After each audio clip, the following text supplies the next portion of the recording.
Welcome to Strategy Saturday. I'm Charles Carillo, and today we're discussing how to turn around a struggling multifamily property.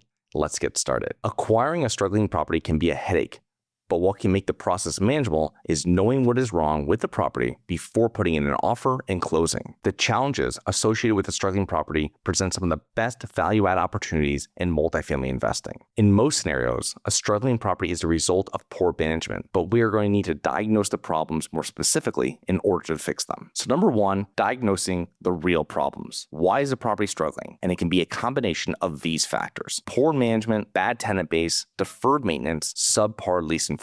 And you can usually identify the cause of a struggling property by reviewing the financials and the rent roll, and by walking the property and speaking with some tenants, if you're able to speak to them before your inspection. Now, sometimes owners ask buyers not to bother tenants before going under contract, and for good reason.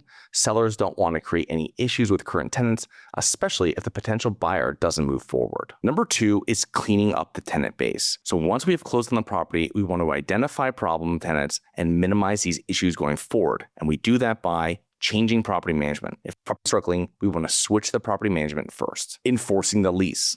Start issuing notices for non-payment and lease violations immediately. Make sure to be consistent across the entire property. Cash for keys. In some cases, offering a small incentive for non-paying tenants to leave peacefully is cheaper and faster than a long legal eviction battle. You can also use this with other tenants, maybe problem tenants, maybe tenants that are complaining, letting them out of their lease, offering cash for keys. You can use it for many different tenant situations. Tighten tenant screening. So raising the barrier to entry, credit scores, income verification. It might slow down leasing initially, but it minimizes bad debt and unit turnover. And this is something really important because this takes many months, maybe even years, to really see this change come to light, because you're not going to have maybe tenants move in and they don't go bad usually for say 5, 6, 7, 8 months. So you're not going to really know until you see the bottom line in like a year that the tightening of the tenant screening has really worked. Set up property management software with a tenant portal to streamline communication between tenants and management. This will allow you to provide better service, improving the overall tenant experience.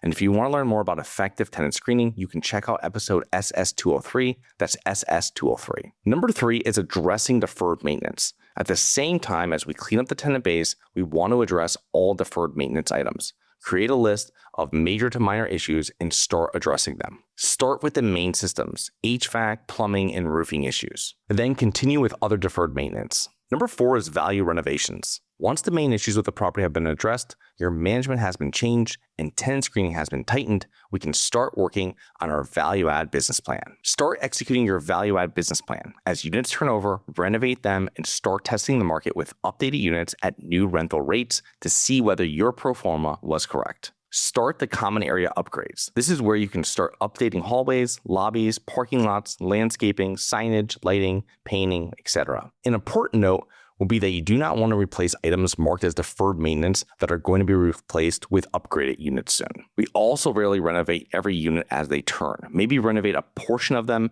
and see the market's appetite before continuing.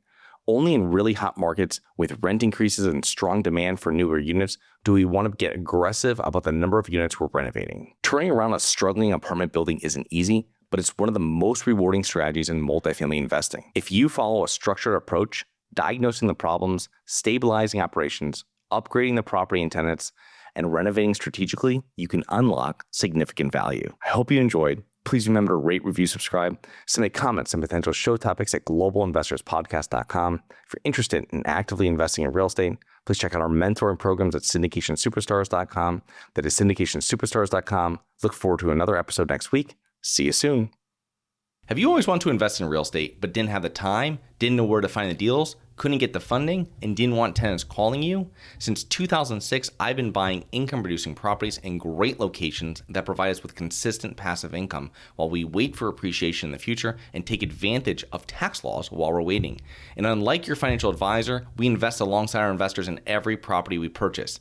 Check out investwithharborside.com. If you like the idea of investing in real estate, if you like the idea of passive income, partner with us at investwithharborside.com. That's investwithharborside.com.